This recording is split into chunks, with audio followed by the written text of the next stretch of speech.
So I want to show how I made this shot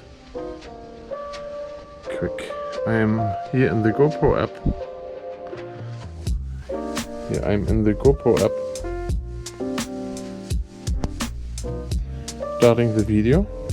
I do 2.7K 24 frames a second,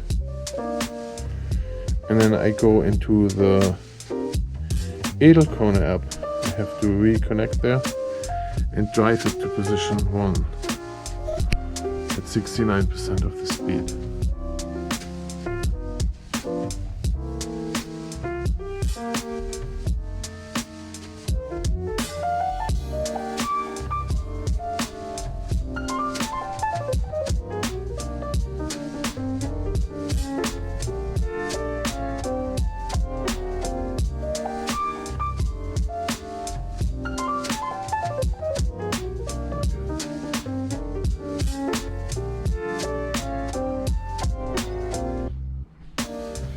And then we do the same thing going back.